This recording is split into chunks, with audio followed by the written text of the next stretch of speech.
So yes, our next matchup is between License to Kill and Skyfall, and we start off with the gun barrels, which is definitely License to Kill. I've recently reviewed the gun barrel, so I'm just going to keep this very short by saying that I like both of them a lot. Just I think License to Kill's music was very original, and I don't like the gun barrels being at the end of the movie, and that kind of bothered me with Skyfall, even though I thought it was a lot more fitting than Quantum of Solace. The next was the opening scene. I understand what they were trying to do with License to Kill. It's just I didn't think it was done very well. Whereas with Skyfall, I think it was a great opening.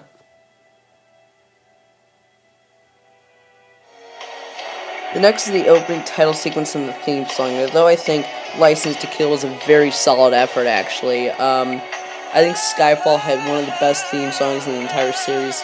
And the opening credits were very good. Although License to Kill was monumentally better than Living Daylights, I thought Skyfall's was slightly better.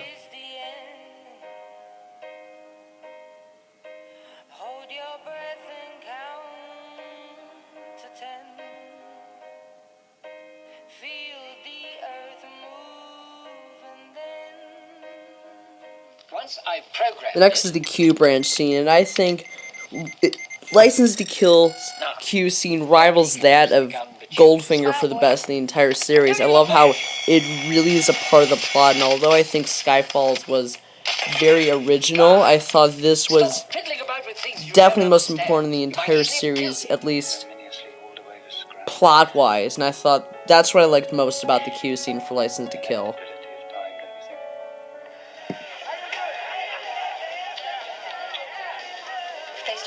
The next one is the Bond girl, and although I think M was probably the best acted female in the entire Bond series, she isn't really a Bond girl, and for that reason, License to Kill, by basically default, wins the Bond girl category. And with that, I also want to mention the Henchmen, and same thing here, Skyfall doesn't have one, and here, I'll give you an example. Listen to this line. Where's my wife? Don't worry. We gave her a nice honeymoon. What a dick. Anyways, next is the villain, and what I think is really interesting is I think they're both pretty similar. They're both just pissed off human beings, and I think they're both very well acted. I'm going to give the, I guess if you could call it the tiebreaker to Skyfall, but I think they're both very good villains, and same thing for the plot. They're both very good, but I think the villain's plot for Skyfall is slightly better. Regret is unprofessional. They kept me for 5 months in a room with no air. They tortured me.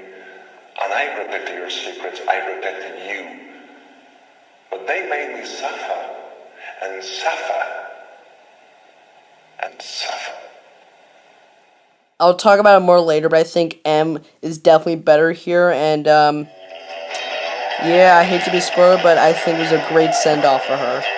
The next is the stunt and the vehicle chase, and I think this is a very good scene to represent both of them. I think License to Kill takes the cake for both of them.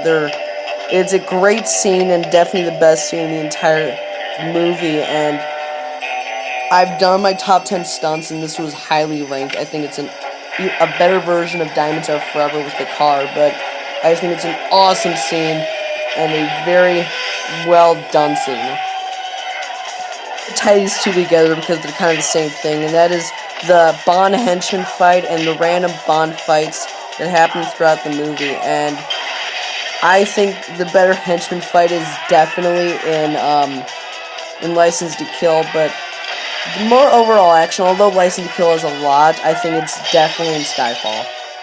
Next is the Bond villain fight, and again, they're both pretty close, but I would definitely go with License to Kill because although Skyfall's is more memorable, I thought License to Kill was more action-packed, and the entire scenes leading up to it led to that one little fight with the stupid Felix Leiter pun. The 25 at the bottom of the screen is how many kills happen up to that point in Skyfall, and I think this was a very great ending to the movie, and I just love it so much. I'm just gonna let you guys listen to this music, but quickly I'm just gonna mention the scores. I think they're both fantastic, some of the better scores in the entire series. Although I love License to Kill's score, I think Skyfall's is slightly better, incorporating more of the Bond theme, I guess. Yeah, I'm just gonna let you guys listen to the music.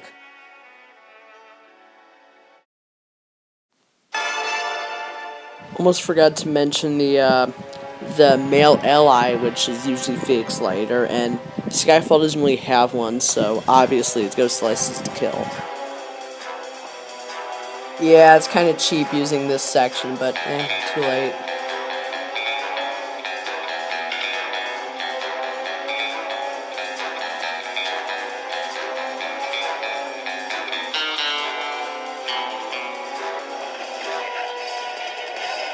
Yeah, I've already talked about the action in Skyfall, but I just think it's a really, really well done movie. The action in this movie, I think it was done because as a 50-year anniversary, they're trying to show what the Bond franchise is, and that's a lot of action.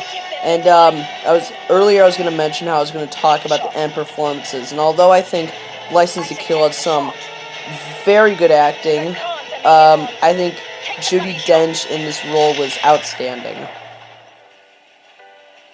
The next thing I'm going to talk about is the Bond performance themselves, and I think this is Daniel Craig's and Timothy Dalton's best performances, and they're both conveying different things, so I call this one a tie solely because they're both trying to act different things.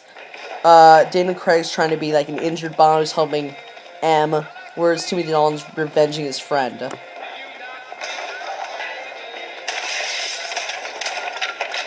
And some more proof that the action in Skyfall was greater.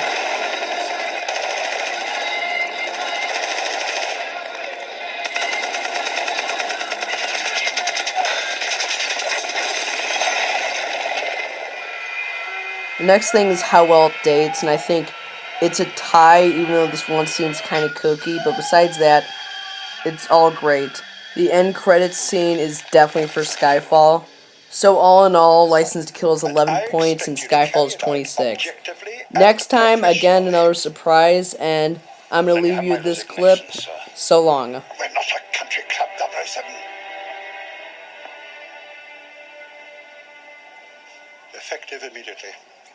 Your license to kill is revoked, and I require you to hand over your weapon. Now. I need hardly remind you that you're still bound by the Official Secrets Act. I guess it's a farewell to arms.